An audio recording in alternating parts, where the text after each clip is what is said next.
உங்களுக்கு வழங்குபவர்கள் Paces Pay, secure digital payments with multiple features and great success rate.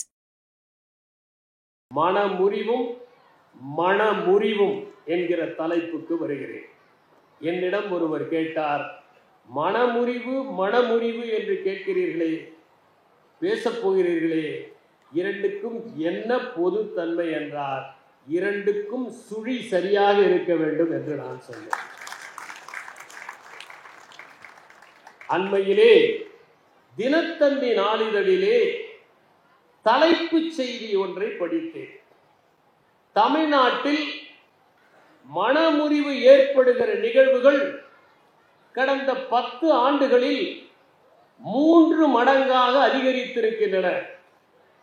குடும்ப நல நீதிமன்றங்களில் 33,000 வழக்குகள் தேங்கி இருக்கின்றன. அதிலும் சென்னையில் 2014ஆம் ஆண்டு 2000க்கும் குறைவான வழக்குகள் தான் இருந்தன. இப்போது அது 5000ற்கு மேல் அதிகமாகிவிட்டது என்கின்ற குறிப்பு இருந்தது.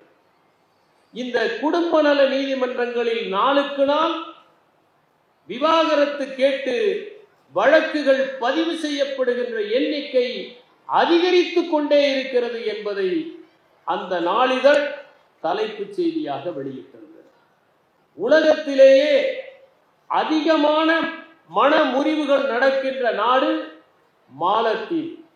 அங்கு 1000ற்கு 5.5, ரஷ்யாவிலே 3.1, அமெரிக்க ஐக்கிய நாடுகளில் 2.2. இதிலே குறைவான விவாகரத்துகள் நடக்கிற நாடுகள் ஜப்பான் 1, தென்கொரியா 1. ஏனென்றால் இந்த நாடுகளில் குடும்பம் என்கின்ற அமைப்பு உறுதியாக இருக்கின்ற காரணத்தால் இங்கு மனமுறிவுகள் குறைவாக நடக்கின்றன. இதை காட்டிலும் உலகத்திலேயே குறைவாக விவாகரத்து நடக்கின்ற நாடு என்று பார்த்தால் அது வியட்நாம். அங்கே 10,000ற்கு 2 தான் நடக்கின்றன. லத்தீன் அமெரிக்க நாடுகளில் 10,000ற்கு 7லிருந்து 15 தான் நடக்கின்றன. இங்கெல்லாம் குடும்பம் என்கின்ற அமைப்பும் அந்த குடும்பத்தில் கணவன் மனைவி ஆகிய இருவரும் ஒன்றாக இருக்க வேண்டும் என்கின்ற அந்த நிர்பந்தமும் உறுதியாக இருக்கின்ற காரணத்தால் மற்ற நாடுகளில் 1000ற்கு 5.5 என்று இருக்கிற போது இங்கே 10,000ற்கே குறைவாகத்தான் விவாகரத்துகள் நடக்கின்றன. இந்தியாவை பொறுத்தவரை அதிகமான விவாகரத்து நடக்கின்ற மாநிலம் மகாராஷ்டிரா, அடுத்ததாக கர்நாடகா, அடுத்ததாக உத்தரப்பிரதேசம், அடுத்ததாக மேற்கு வங்காளம், அடுத்ததாக டெல்லி, 6வது இடத்தில் தமிழ்நாடு.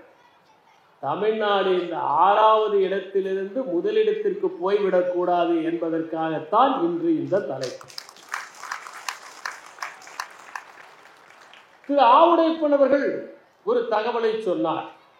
திருமணமாகி 2-3 ஆண்டுகள் கழித்து ஆகிற விவாகரத்துகள் குறைவாக இருக்கின்றன என்று அவர் குறிப்பிட்டார். இதெல்லாம் 30 ஆண்டுகளுக்கு முன்பாக. இப்போது விவரத்தை பார்த்தால் 18லிருந்து 25 வயது வரை ஆகிற விவாகரத்துகள் வெறும் 35%. ஆனால் 25லிருந்து 35 வயது வரை ஆகிற விவாகரத்துகளின் சதவிகிதம் 50. 50ற்கு பிறகு 15% குறைந்து இருக்கிறது.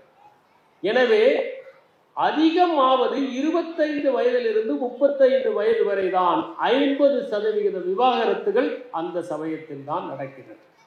அரசியல் செய்திகளை முதல் பக்கத்தில் வெளியிடாமல் சமூகத்தின் பிரச்சனையாக இருக்கின்ற இந்த விவாகரத்துகளை பற்றி ஒரு நாளிதழ் வெளியிட்டிருப்பது பாராட்டுதற்குரியது, மக்களின் கவனத்தை ஈர்ப்பது. திருமணத்தை பொறுத்தவரை இன்று ஒரு கவிதை நினைவுக்கு வருகிறது.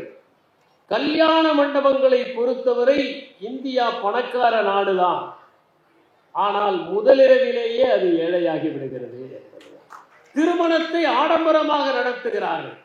5000 பேரை அழைத்து தங்களுடைய அந்தஸ்தை காட்ட வேண்டும் என்று விரும்புகிறார்கள். பலரும் வருவதை பார்த்து பரவசப்படுகிறார்கள். உறவினர்களை, நண்பர்களை அழைப்பதோடு இல்லை, ஒரு முறை பார்த்தவர்களையும் அழைக்கிறார்கள். அங்கே திருப்பதியை விட நீளமான வரிசை இருக்கிறது.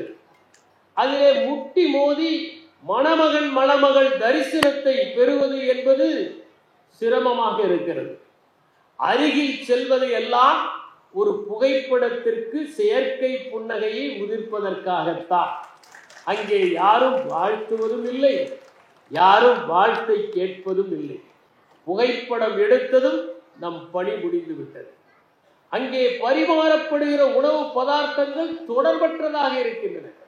வட இந்திய உணவுகள், திடீரென தென்னிந்திய உணவுகள், திடீரென வெளிநாட்டு உணவுகள் என்று இலையிலே வரிசையாக வைத்துக் கொண்டே போகிறார்கள், எந்திரமயமாக. அவற்றில் வீணாபவை அதிகம். ஒரு திருமணம் நடத்துகிற பணத்தில் தமிழ்நாட்டில் 3 திருமணங்கள் நடத்தி விடலாம். அவ்வளவு விரயம் உணவில் மட்டும் ஆகிறது. அப்படி அவர்கள் நடத்துகின்ற திருமணம் 60 லட்சம் 70 லட்சம் ரூபாய் செலவு செய்து நடத்தப்படுகிறது. ஆனால் அடுத்த மாதமே அந்த திருமணம் முறிந்து விடுகிற நிகழ்வுகளை நான் கண்ணெதிரே பார்த்திருக்கிறேன். அந்த பெற்றோருக்கு எவ்வளவு பெரிய வேதனை இருக்கும், எவ்வளவு செலவு செய்து நாம் இந்த திருமணத்தை நடத்தினோம், இது முறிந்து விட்டதே என்கின்ற வருத்தமும் வேதனையும் கவலையும் கண்ணீரும் அவர்கள் இதயத்தை பிழிந்து விடாதா என்பதை சிந்தித்து பார்க்க வேண்டும். இன்றைய இளம் தலைமுறையினர் திருமணம் என்பது தங்களுடைய வாழ்க்கையில் மட்டுமல்ல, இந்த சமுதாய நிகழ்வுகளிலேயே ஒரு முக்கியமானது என்பதை உணர்ந்து கொள்ள வேண்டும். குடும்பம் என்கிற அமைப்பு எளிதிலே வந்துவிடவில்லை. லூயி மார்கன் என்பவர் ஏன்ஷியன் சொசைட்டி என்கிற ஒரு புத்தகத்தை எழுதியிருக்கிறார். அந்த புத்தகத்தில் எப்படி திருமணங்கள் நடந்தன என்பதை அவர் விளக்குகிறார். முதலாவதாக கான்சங்கோனஸ் மேரேஜ், புனாலுவன் ஃபேமிலி, சிண்டஸ்மியன் ஃபேமிலி, மோனோகமி என்று அவர் சொல்லுகிறார். இரத்த சம்பந்தமான திருமணங்களிலிருந்து ஒருவனுக்கு ஒருத்தி என்கின்ற உறவு முறை படிப்படியாக வளர்ந்து வந்தது என்பதை லூயி மார்கன் அவருடைய நூலிலே குறிப்பிடுகிறார். அந்த நூலினுடைய அடிப்படையில் அதை விளக்கி சொல்லுகின்ற விதத்தில் ஏங்கல்ஸ் எழுதிய நூல்தான் குடும்பம், தனிச்சொத்து, அரசு ஆகியவற்றின் தோற்றம் என்கின்ற அந்த நூல். இந்த நூலை வைத்துத்தான் வால்காவிலிருந்து கங்கை வரை என்கின்ற அந்த அற்புதமான நூலை ராகுல் சாங்கித்ரியாயன் எழுதினார். ஒரு காலத்திலே மனிதன் கூட்டமாக இருந்தான், தாய்வழி சமூகமாக இருந்தது, உறவு முறைகள் தாறுமாறாக இருந்தன. கூட்டமாக இருந்த ஒரு சமுதாயம் குடும்பமாக மாறியதுதான் பரிணாம வளர்ச்சியினுடைய உச்சம். Sex for fun for preserving the germ plasm என்கிற ஒரு புத்தகத்தை ஜாரிட் டைமண்ட் என்பவர் எழுதியிருக்கிறார். அதிலே அவர் ஒருவனுக்கு ஒருத்தி என்கின்ற அந்த தத்துவம் எப்படி வந்தது என்பதை விளக்குகிற அதே நேரத்தில் ஒன்றை குறிப்பிட்டு சொல்லுகிறார். மனிதர்களில் மட்டும்தான் பெண்கள் குழந்தைகளை அதிகமாக பார்த்து கொள்கிறார்கள் என்பது இல்லை, அது சில விலங்கினங்களிலும் உண்டு. சாண்ட் பைப்பர் என்கிற ஒரு பறவை இருக்கிறது. அதிலே பெண் பறவை முட்டையிட்டு சென்றுவிடும், ஆண் பறவை தான் அடைகாக்கும். எம்பரர் பெங்குவின் என்கிற ஒன்று இருக்கிறது, அதிலே ஆண் பறவை தான் அடைகாக்கும். நெருப்பு கோழிகள் பெண் பறவை முட்டையிட்டு சென்றுவிடும், ஆண் பறவை தான் அடைகாக்கும். கடற்குதிரைகளிலே வயிற்றில் ஒரு பை இருக்கும், அதிலே முட்டைகளை வைத்து அடைகாத்து குஞ்சு பொரிப்பது அந்த கடற்குதிரைகளில் ஆண் குதிரைகள் தான்.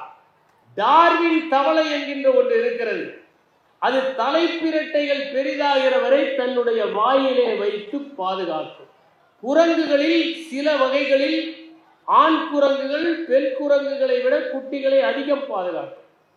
இது எதனால் ஏற்படுகிறது என்பதை ஜாரிட் டைமண்ட் சொல்லுகிற போது, ஒரு மனிதன் தன்னுடைய மரபு கூரை காப்பாற்ற வேண்டும் என்று விரும்புகிறான். ஒருவன் தன் குழந்தையை ஆபத்திலிருந்து பாதுகாப்பது என்பது பாசத்தினால் அல்ல, மரபு கூரை காப்பாற்றுவதற்காக. தன் இனத்தை சார்ந்தவன் யாராவது நெருப்பிலே மாட்டிக்கொண்டால் அவனை தப்புவிக்க முயற்சி செய்வது அந்த மரபுக்கூறு தொடர்பாகத்தான் என்று ஜாரட் டைமண்ட் சொல்லுகிறார். இந்த சாண்ட் பைப்பரை பொறுத்தவரை அந்த பெண் பறவை 4 முட்டைகள் தான் இடும். எனவே தன்னுடைய இனத்தை பாதுகாக்க வேண்டும் என்பதற்காக அந்த ஆண் பறவை அடைகாக்கிற வேலையை செய்கிறது, பெண் பறவை சுற்றித் திரிகிறது. இப்படி இனங்களில் தன்னுடைய மரபு கூரை காப்பாற்ற வேண்டும் என்கின்ற எண்ணம் இருக்கிறது என்று ஜாரட் டைமண்ட் சொல்லுகிறார். மனிதன் மட்டும் குடும்பம் என்கின்ற அமைப்பை உறுதியாக வைத்திருப்பதற்கு என்ன காரணம் என்பதை த ஹியூமன் அனிமல் என்கிற புத்தகத்தில் டெஸ்மண்ட் மாரிஸ் குறிப்பிடுகிறார். மற்ற விலங்குகள் எல்லாம் குட்டி போட்டால் உடனடியாக அது தனித்து இயங்க ஆரம்பித்து விடுகிறது. ஒரு குதிரை குட்டி போட்டால் அடுத்த நிமிடமே அது ஓட ஆரம்பித்து விடுகிறது. ஒரு ஆடு குட்டி போட்டால் அது சில மணி நேரங்களிலேயே நகர ஆரம்பித்து விடுகிறது. சிங்கம், புலி போன்ற மாமிச பிரச்சனைகளில் மட்டும்தான் குட்டி போட்டால் அவை கண்களை முழுவதுமாக விழிப்பது இல்லை. காரணம், முழுவதுமாக வளர்ச்சி அடைகிற அளவிற்கு அந்த தாய் விலங்கு வயிற்றிலேயே வைத்திருந்தால் அந்த பாரம் தாங்காது என்பதால் சற்று முன்னமேயே அது அதை ஈன்று விடுகிறது. அதற்கு பிறகு அவை 3-4 நாட்கள் கழித்து கண்களை விழிக்கின்றன. மற்றவற்றிலெல்லாம் குட்டிகளை போட்டால் உடனடியாக ஓடி விடுகின்றன, துள்ளி குதிக்கின்றன. ஆனால் மனிதனில் அது சாத்தியமில்லை. மனிதன் பார்த்து கொள்ள வேண்டும். மற்றவையெல்லாம் வந்து தாக்காதவாறு அணைத்து அரவணைத்து பாலூட்டி வளர்க்க வேண்டும். இதிலே பெண் ஒருத்தி குழந்தையை பார்த்து கொண்டிருந்தால் உணவை தேடுகிற பணியை ஆண் செய்ய வேண்டும் என்பதற்காகத்தான் இருவரும் குடும்பம் என்கின்ற அமைப்பில் சிக்கிக் கொண்டார்கள் என்கின்ற கருத்தை டெஸ்மண்ட் மாரிஸ் தெரிவிக்கிறார். அதில் அவர் ஒரு கருத்தை குறிப்பிடுகிறார், மிக நேர்த்தியான ஒரு கருத்து. ஓர் ஆணும் பெண்ணும் பாடினால் பெண்ணுடைய குரல் தான் எடுப்பாக இருக்கும், ஆணுடைய குரல் மங்கி போய்விடும். காரணம், பெண்ணுடைய குரலுக்குத்தான் ஃப்ரீக்குவன்சி அதிகம், ஆணுடைய குரலுக்கு வேவ் லென்த் அதிகம். அதனால்தான் நீங்கள் ஒரு ஆணும் பெண்ணும் டூயட் பாடுகிற போது பெண்ணுடைய குரல் தூக்கலாக இருக்கிறது. ஒருவர் மட்டுமே விதிவிலக்கு, அது சீர்காழி கோவிந்தராஜர். அதற்கு காரணம், அந்த குழந்தை தப்பி தவறி எங்காவது போனால் அந்த பெண் கூப்பிடுவதற்கும் அந்த குழந்தை கேட்டு உடனடியாக ஓடி வருவதற்கும் தான் அதிக ஃப்ரீக்குவன்சி அந்த பெண்ணுக்கு கிடைத்திருக்கிறது என்று குறிப்பிடுகிறார். ஏன் பெண்ணுக்கு நீல கூந்தல்? தொடக்கத்திலே நீரிலே நீந்துகிற போது தன் குழந்தையும் வைத்துக் கொண்டு நீந்துகிற போது தலைமுடியை பிடித்துக் கொண்டு அந்த குழந்தை பாதுகாப்பாக நீந்தும் என்கிற காரணத்திற்காகத்தான் அது ஏற்பட்டது என்கிற கருத்தை டெஸ்மண்ட் மாரிஸ் த ஹியூமன் ஏப் என்கிற புத்தகத்தில் குறிப்பிடுகிறார். எனவே குடும்பம் என்கிற அமைப்பில் ஒரு குழந்தையை வளர்ப்பது என்பது மிகவும் சிரமம். சாக்தரிடம் கேட்டார்கள், நீங்கள் ஏன் திருமணம் செய்து கொள்ளவில்லை? நோபல் பரிசு கிடைத்தது, வேண்டாம் என்று சொன்ன மாபெரும் அறிஞர் அவர். அவர் சொன்னார், குழந்தைகளை வளர்ப்பது மிகவும் சிரமம், என்னால் அது இயலாது என்று நினைத்தேன், அதனால் திருமணம் செய்து கொள்ளவில்லை. குழந்தைகளை வளர்ப்பது நோபல் பரிசு பெறுவதை விட சிரமமானது என்பதை உணரவேண்டும். எனவே குழந்தைகளை வளர்ப்பது, அவர்களை திருமணம் செய்து வைப்பது, அவர்களுக்கு படிப்பை கொடுப்பது எல்லாம் மிகவும் சிரமம் என்கின்ற காரணத்தால் அந்த குடும்பம் என்கிற அமைப்பு தேவைப்படுகிறது. அந்த குடும்பம் என்கின்ற அமைப்பு இந்த சமுதாயத்திற்கே தேவை. ஏனென்றால் குடும்பம் என்கின்ற அமைப்பு சிதைந்தால் சமுதாயம் சிதைந்து போய்விடும், சிதறி போய்விடும் என்பதால் இந்த மனமுறிவு என்பது ஒரு தனிப்பட்ட நிகழ்வு மட்டுமல்ல, அது சமுதாயம் சார்ந்த ஒரு தொடர்பு என்பதை நாம் புரிந்து கொள்ள வேண்டும். குடும்பம் என்கின்ற ஒன்றை பற்றி நாம் பேசுகிற போது கிழக்குக்கும் மேற்குக்கும் சில வேறுபாடுகள் இருக்கின்றன. ரூடியார்ட் கிப்ளிங் என்பவர் எழுதினார், கிழக்கு கிழக்குதான், மேற்கு மேற்குதான், இரண்டையும் ஒருபோதும் இணைக்க முடியாது என்று சொன்னார். நண்பர் திரு ஷெட்டி அவர்கள் எனக்கு கல்ச்சர் அண்ட் ஆர்கனைசேஷன் என்கின்ற புத்தகத்தை அவசியம் நான் வாசிக்க வேண்டும் என்று சொன்னார். அதை நான் வாங்கி படித்தேன். ஹெஸ்டடே எழுதிய புத்தகம் அது அற்புதமான புத்தகம். அதிலே கிழக்குக்கும் மேற்குக்கும் இருக்கின்ற 3 வேறுபாடுகளை சொல்லுகிறார். ஒன்று பவர் டிஸ்டன்ஸ் இண்டெக்ஸ், இரண்டாவது கலெக்டிவிசம் வெர்சஸ் இண்டிவிஜுவலிசம், மூன்றாவதாக uncertainty avoidance index. Power distance index என்றால் ஒரு தந்தைக்கும் மகனுக்கும் இருக்கிற இடைவெளி மேற்கை விட கிழக்கில் அதிகம். ஒரு மேலாளருக்கும் பணியாளருக்கும் இடையே இருக்கிற இடைவெளி கிழக்கை விட மேற்கில் குறைவு. நாம் பார்க்கலாம், ஒரு வட்டாட்சியர் கோட்டாட்சியரை பார்த்து வணக்கம் செய்தால் சற்று குறைவாக தலையை குனிவார். மாவட்ட ஆட்சியரை பார்த்து வணக்கம் செய்தால் இன்னும் கொஞ்சம் அதிகமாக வளைவார். தலைமை செயலாளரை பார்த்து வணங்கினால் இன்னும் அதிகமாக வரும். ஏனென்றால் இதுதான் பவர் டிஸ்டன்ஸ் இண்டெக்ஸ்.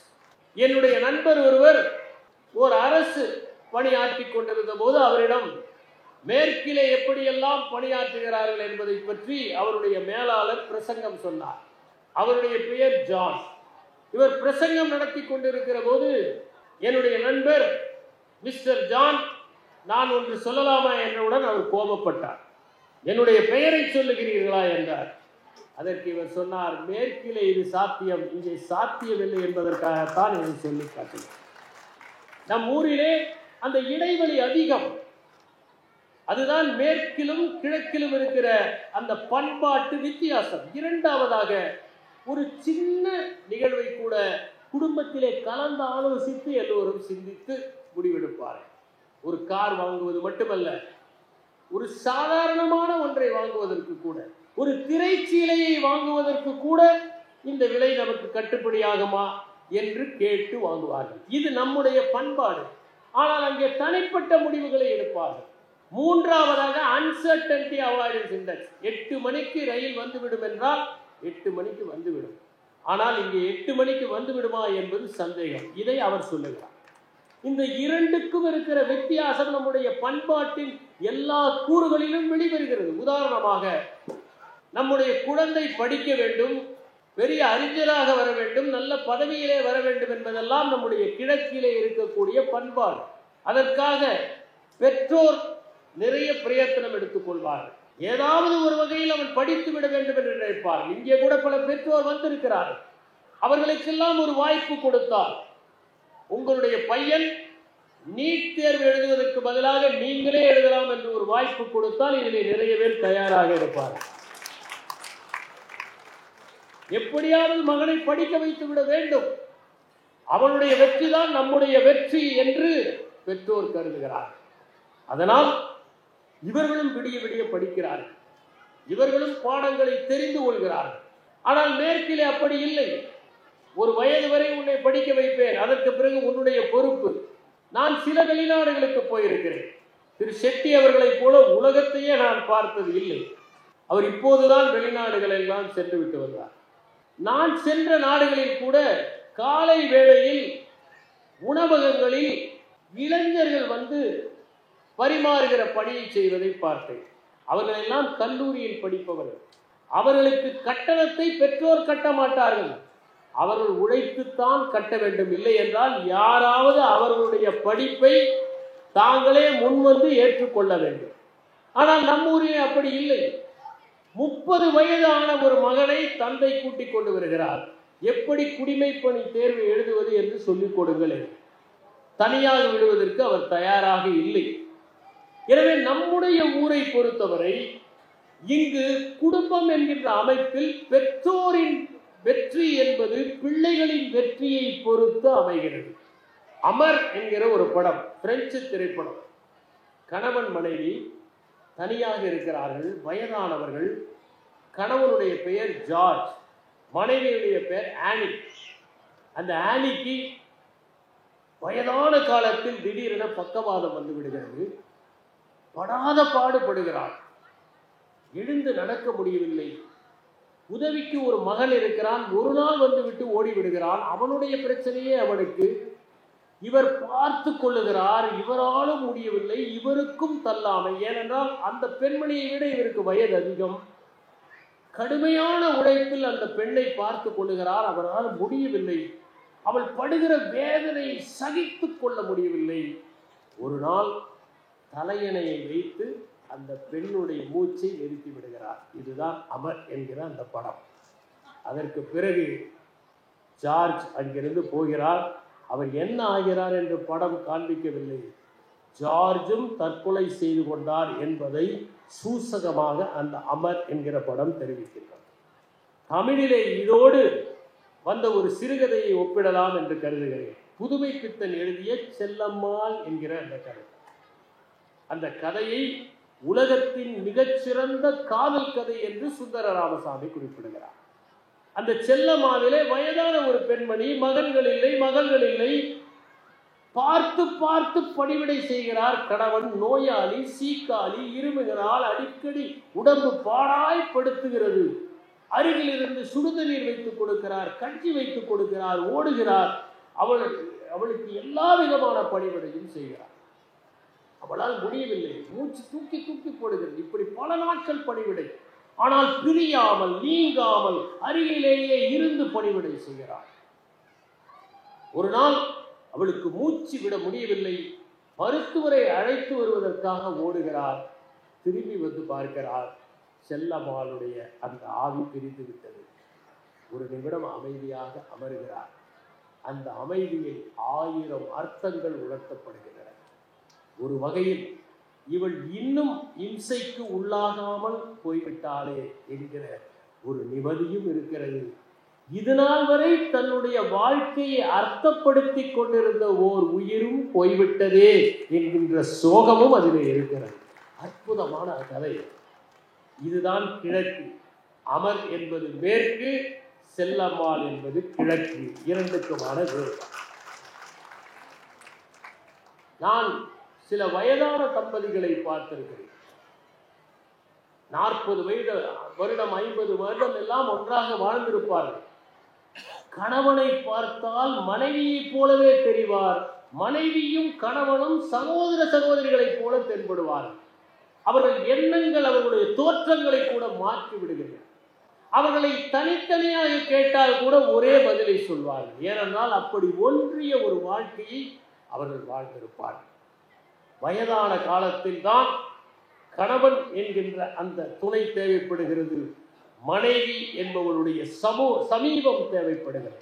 அதற்காகத்தான் இந்த ஒட்டுமொத்த வாழ்க்கையில் இளமையிலே ஒன்றாக வாழ்வதற்காக அல்ல, வயோதிகத்தில் ஒன்றாக வாழ்வதற்காக, ஒருவருக்கு ஒருவர் துணையாக இருப்பதற்காக, படருகின்ற மரமாக, பற்றுகின்ற ஒரு பிடிப்பாக, தவழுகின்ற ஓர் இடமாக இருப்பதற்காகத்தான் அந்த தாம்பத்தியம் என்பதை இந்த சம்பவங்கள் எல்லாம் சுட்டிக்காட்டுகிறது. என்னுடைய நண்பர் ஒருவர் மருத்துவமனை வைத்திருக்கிறார். அவருடைய மருத்துவமனையை பார்வையிடச் சென்றேன். அங்கே ஒரு பெண்ணுக்கு மலக்குடலில் புற்றுநோய், குடலே வெளியே இருக்கிறது. அதிலே தினமும் அவள் சாப்பிடுவ கழிவுகள் எல்லாம் தேங்கி விடுகிறது. அந்த கழிவை கணவன் தான் சுத்தப்படுத்துகிறார். நான் கேட்டேன், எத்தனை நாட்களாக நீங்கள் சுத்தப்படுத்துகிறீர்கள்? 7 ஆண்டுகளாக நான் சுத்தப்படுத்துகிறேன். அவருடைய முகத்தில் ஒரு அருவருப்பு இல்லை, சலிப்பு இல்லை, சங்கடம் இல்லை. திருப்தியோடு அதை செய்கிறார். அண்மையிலே நான் என்னுடைய நண்பரை கேட்டேன், அவர்கள் இன்னும் இருக்கிறார்களா? அந்த பெண்மணி இறந்து போய்விட்டாரா? என் நண்பர் சொன்னார், அந்த பெண்மணி இருக்கிறார், கணவன் தான் இறந்து போய்விட்டார். அவர் செய்த சேவையினால் அந்த பெண்மணி உயிரோடு இருக்கிறார். ஆனால் அந்த கணவன் அந்த துக்கத்தை பார்த்து பார்த்து நொந்து நொந்து இறந்து போய்விட்டார். இன்னொரு இடத்திலே நகர முடியாத ஒரு மனைவி, கணவன் ஊட்ட வேண்டும், கவனித்துக் கொள்ள வேண்டும், உடுப்பை மாட்டிவிட வேண்டும், பல் விளக்கி விட வேண்டும். அத்தனை பணிவிடைகளையும் 20 ஆண்டுகளாக செய்தார். மனைவி இறந்து விட்டார். கணவன் என்னிடம் சொன்னார், என்னுடைய வீடு இப்போது தனிமையாக இருக்கிறது, என் வாழ்க்கையில் ஒரு பொருள் இல்லாத மாதிரி தெரிகிறது. என்னுடைய வீட்டிலே அவள் நிறைந்து இருந்தால் இப்போது காணவில்லை. ஒரு வெறுமையை நான் உணர்கிறேன். அதனால் இங்கே வந்திருக்கிற இளைஞர்களுக்கெல்லாம் நான் குறிப்பிட விரும்புவது, இளமையிலே போடுகிற ஆட்டத்திற்காக அல்ல, வயோதிகத்திலே ஏற்படுகிற தள்ளாட்டத்திற்காகத்தான் கணவன் மனைவி என்கிற உறவு. இப்போது விரைவிலேயே திருமணங்கள் விவாகரத்திலே முடிவுகளை பார்க்கிறோம். அது பெற்றோர் பார்த்து வைக்கிற திருமணங்கள் மட்டுமல்ல, இவர்களாகவே தேடிக்கொள்கின்ற திருமணத்திலும் இவர்கள் சென்று விடுகிறார்கள். அப்படி ஒரு நிலைமையை நாம் பார்க்க முடியும். எனக்கு தெரிந்த ஒருவர் 80 வயதில் விவாகரத்து செய்து கொண்டார். அந்த நீதிபதி கேட்டார், 80 வயதில் உங்களுக்கு எதற்கு விவாகரத்து? அவர் சொன்னார், இது நாள் வரை எங்கள் குழந்தைகள் வளர்ந்து திருமணம் செய்து கொள்வதற்காக நாங்கள் காத்திருந்தோம். இப்போது நாங்கள் விவாகரத்து செய்து கொள்கிறோம். இன்னொருவர் 70 வயதில் விவாகரத்து செய்து கொண்டார். அவருக்கும் மனைவிக்கும் கருத்து வேறுபாடுகள். சரி, பிரிந்து விடலாம் என்று முடிவு செய்தார்கள். இருவரும் ஒரே வாகனத்தில் சென்றார்கள், பதிவு செய்துவிட்டு வந்தார்கள். அதற்கு பிறகு நீதிமன்றத்திலிருந்து அழைப்பாணை வந்தது. இருவரும் ஒரே வாகனத்தில் சென்றார்கள். அந்த அம்மா எனக்கு தாகம் எடுக்கிறது என்று சொன்னார். இவர் ஒரு குளிர்பானம் வாங்கி கொடுத்தார். அவர் குடித்து கொண்டிருந்தார். இதை அங்கே அந்த வழியாக வந்து நீதிபதி பார்த்து விட்டார். அவர் தீர்ப்பு சொல்லும் போது, நீங்கள் இருவரும் மகிழ்ச்சியாகத்தான் இருக்கிறீர்கள், உங்களுக்கு எதற்கு விவாகரத்து என்று சொல்லுவார். பிறகு அவர்கள் உயர் நீதிமன்றத்திற்கு சென்று அந்த விவாகரத்தை பெற்றார்கள். ஆனால் அதற்கு பிறகும் அவர்கள் ஒருவருக்கொருவர் சந்தித்துக் கொள்வார்கள், பேசுவார்கள். அவருக்கு ஏதாவது துணி வாங்க வேண்டும் என்றால் இவர் வாங்கி கொடுப்பார். அந்த அளவிற்கு அவர்கள் நட்பாக இருந்தார், மிகவும் நட்பாக இருந்தார். எனக்கு மராத்தியிலே ஒரு குறும்படம் ஞாபகத்திற்கு வருகிறது. ஒரு இளைஞனும் அவனுடைய தோழியும் 2.5 ஆண்டுகள் ஒன்றாக இருப்பார்கள். கருத்து வேறுபாடுகள் வந்துவிட்டன, பிரிந்து விடுகிறார்கள். அதற்கு பிறகு ஒரு நாள் அவன் மும்பை வருகிறான். தன்னுடைய தோழி இருப்பது நினைவுக்கு வருகிறது. தொலைபேசியிலே அழைக்கிறான். இருவரும் ஒரு நாள் ஒன்றாக திரைப்படம் செல்கிறார்கள், உணவு உண்கிறார்கள், மகிழ்ச்சியாக விளங்குகிறார்கள். இந்த நட்பு அவர்களிடம் நீடிக்கிறது. ஆனால் இன்று இந்த மனமுறிவு நிகழ்கிற போது ஒருவருக்கொருவர் விரோதியாகி விடுகிறார்கள். அவர்கள் மண்ணை வாரி தூற்றிக் கொண்டு பிரிகிறார்கள். இத்தனை நாள் அவர்கள் ஒன்றாக வாழ்ந்ததற்கு சரி பிடிக்கவில்லை, நட்புடனாவது விலகலாம் என்கின்ற எண்ணம் கூட அவர்களுக்கு ஏற்படுவதில்லை. அவர்கள் விரோதிகளாக பிரிகிறார்கள். நான் ஒரு சம்பவத்தை குறிப்பிடுகிறேன். ஒரு பெண்மணி கணவனை விவாகரத்து செய்து விட்டார். அதற்கு பிறகு அந்த பெண்மணி அந்த கணவன் இருக்கிற தெருவிலேயே வந்து இன்னொருவரை திருமணம் செய்து கொண்டு 2 பேரும் மகிழ்ச்சியாக கணவன் முன்னால் தினமும் நடப்பது. நாங்கள் மகிழ்ச்சியாகத்தான் இருக்கிறோம் பார் என்று காட்டிக் கொள்வதற்காக. சாமுவேல் பெக்கெட் என்பவர் வெயிட்டிங் ஃபார் காடட் என்கிற ஒரு புத்தகத்தை எழுதினார். இதில் காடட் என்பது யார் என்றே தெரியாது, ஆனால் எல்லோரும் காத்திருப்பார்கள். சில நேரங்களில் யாருக்காக காத்திருக்கிறோம் என்பது தெரியாமலேயே நாம் காத்திருக்கிறோம் அல்லவா? அதை போல அந்த சாமுவேல் பெக்கெட்டுக்கும் அவருடைய மனைவி சூசனுக்கும் எந்த விதமான தொடர்பும் இல்லை. பொருத்தமே இல்லாத உறவு அது. ஒரு நாள் தொலைபேசி வருகிறது. அப்போது கைபேசி இல்லாத காலம். சூசன் தொலைபேசி எடுக்கிறார். சொல்லுங்கள் என்கிறார். செய்தியை கேட்டுவிட்டு முகத்தை சுளித்துக் கொண்டே அவள் தொலைபேசியை வைக்கிறார். பெக்கெட் கேட்கிறார், என்ன செய்தி? என்ன செய்தி? உங்களுக்கு நோபல் பரிசு கிடைத்திருக்கிறார். இதை இவ்வளவு சோகமாக மனைவி சாமுவேல் பெக்கெட்டிடம் சொல்லினார் என்பதை நாம் படிக்க முடிகிறது. நம்முடைய இலக்கியங்களை பார்க்கலாம். சுந்தர ஆவடையப்பன் அவர்கள் சொன்னதை போல சங்க காலத்திலே யாயும் ஞாயும் யாராகியரோ என்று எழுதினார். அதையே மீரா தன்னுடைய கனவுகள் பிளஸ் கற்பனைகள் இசைக்கொண்டு காகிதங்கள் என்பதில் நீயும் நானும் ஒரே ஊர் வாசுதேவ நல்லூர் என்று எழுதியிருப்பார். இதனால் நாம் இருவரும் செம்புலப்பெயல் நீர் போல அன்புடைய நெஞ்சம் தாம் கலந்தனவே. பிடி பசி களைய பெருங்கை வேடம் என்று குறுந்தொகையிலே ஒரு பாட்டு. பாலை நிலத்திலே தலைவன் சென்று கொண்டிருக்கிறான். அங்கே பிடி என்றால் பெண் யானை. அந்த பெண் யானைக்கு பசிக்கிறது. பாலை நிலம் வறண்டு இருக்கிறது. அந்த களிறு அந்த பட்டையை உரித்து அந்த பெண் யானைக்கு தின்ன கொடுக்கிறது. அவ்வளவு பாசம் அந்த களிருக்கு பெண் யானை மீது. இதை பார்த்துவிட்டு தலைவன் திரும்பி வந்து விடுவான் என்று தோழி ஆறுதல் கூறுகிறார். இப்படி ஒரு காட்சி குறுந்தொகையிலே. கடல் சூழ் மண்டலம் பெரினும் விடல் சூழன் யான் இன்னுடைய நட்பே என்று நற்றிணையிலே ஒரு பாடல். இந்த கடல் சூழுகிற இந்த உலகத்தை தந்தால் கூட உன்னுடைய அந்த நட்பை நான் விடமாட்டேன் என்று. சாதல் அஞ்சேன் அஞ்சுவல் சாவின் பிறப்பு பெரிதாகின் மறக்குவன் காதலன் கொள். எனவே நான் மரணத்திற்காக பயப்படவில்லை. ஒருவேளை மரணம் ஏற்பட்டு விட்டால் என் காதல் பிரிந்து விடுவான், அடுத்த பிறவில் வேறு யாரையாவது திருமணம் செய்து கொள்வான் அல்லவா, அதற்காகத்தான் நான் பயப்படுகிறேன் என்று சங்க இலக்கியத்திலே ஒரு பாடல் இடம்பெற்றிருக்கிறார்.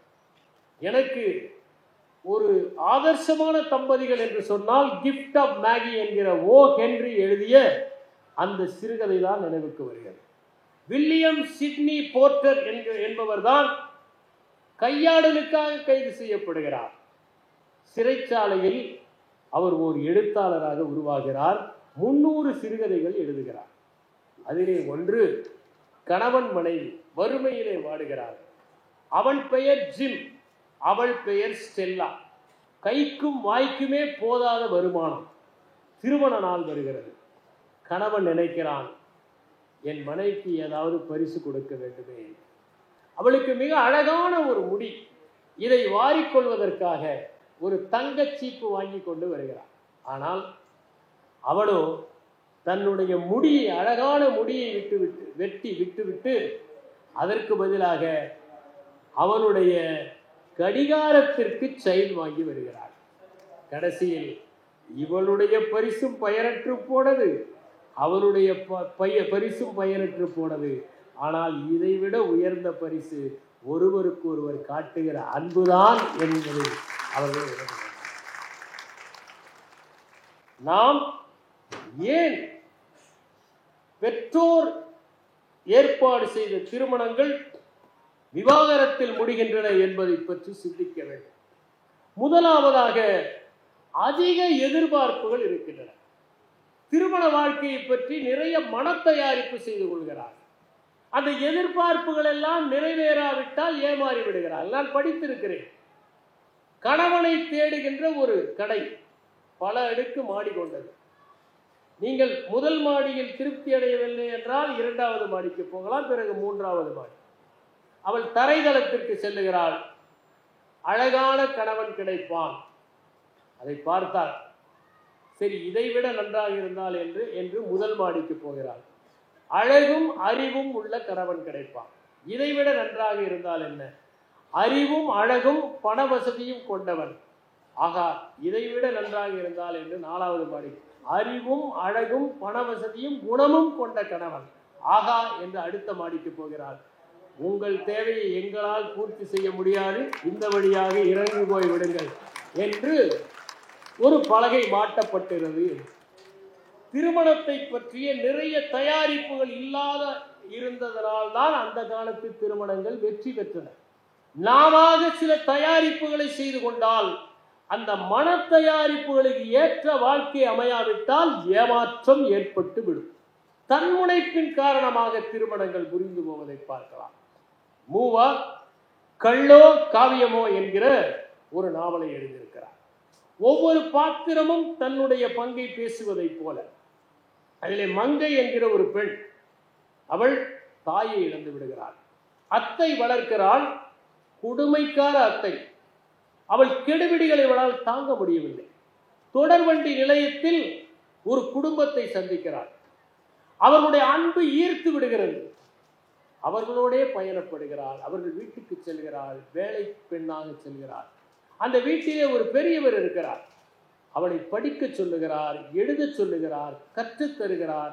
அவள் படிக்க ஆரம்பிக்கிறாள். புத்தகங்களை எல்லாம் வாசிக்க ஆரம்பிக்கிறாள். பிறகு அங்கிருந்து சகோதரி வீட்டுக்கு சென்று விடுகிறாள். அந்த வீட்டிலே ஒரு இளைஞன் இருக்கிறான். அவன் தான் அருளப்பன்.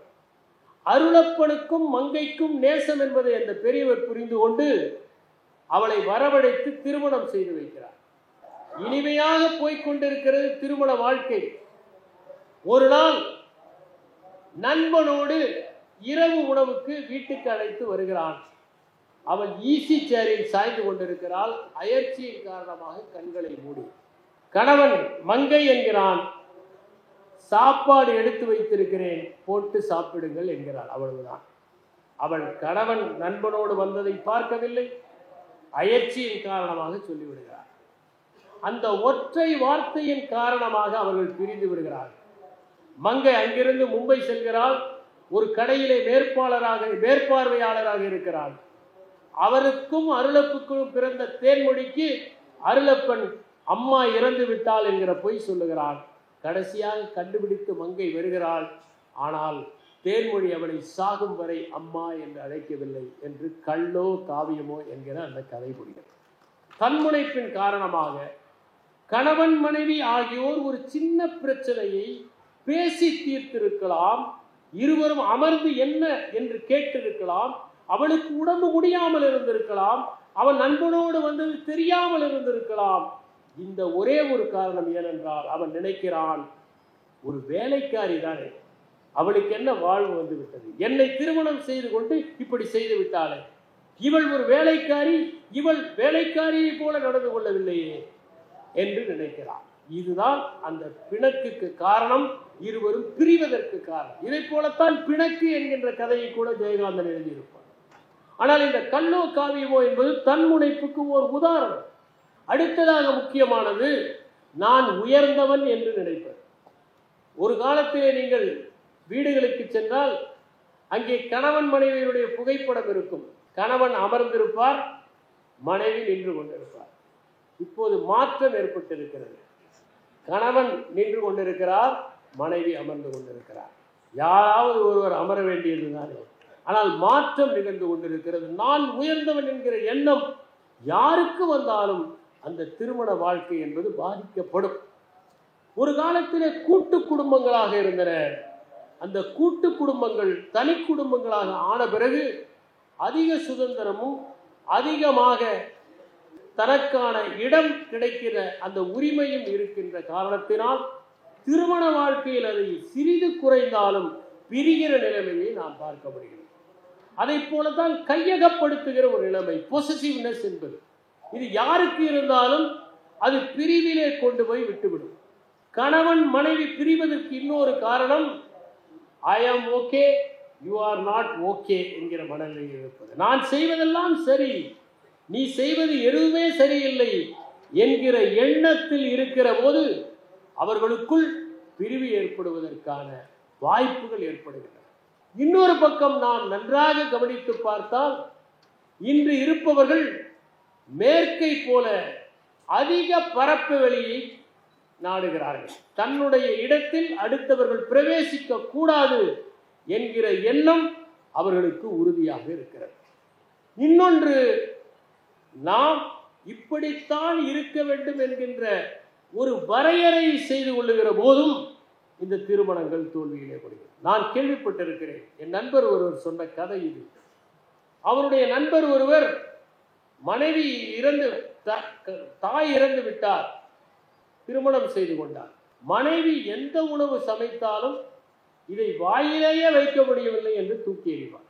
என் அம்மா எப்படி சமைப்பார், அதை போல நீ சமைக்கிறாயா என்று தூக்கி தூக்கி எறிவார். ஒரு நாள் அந்த நண்பன் வந்ததும், என் மனைவி மோசமாக சமைக்கிறாள் என்று சொல்லி, இன்று நீ சாப்பிட்டு பார் என்று சொல்லியிருக்கிறார். மனைவி பரிமாறினார். இவன் அம்மாவின் சமையலையும் சாப்பிட்டு இருக்கிறார். இப்போது மனைவியின் சமையலை சாப்பிட்டால் அம்மாவின் சமையலை விட மனைவியின் சமையல் நன்றாக இருக்கு. அவனுடைய ஆழ்மனத்தில் அம்மாவின் சமையல் மட்டும்தான் ருசியானது என்பது பதிந்து விட்டது. நான் ஒரு சம்பவத்தை சொல்லுகிறேன். என்னுடைய நண்பர் ஒருவர் கத்தரிக்காய் சாப்பிட மாட்டார். அவரிடம் கேட்டேன், அவர் சுத்த சைவ குடும்பத்தில் வந்தவர், கத்தரிக்காய் ஏன் சாப்பிட மாட்டேங்கிறீர்கள் என்று கேட்டேன்.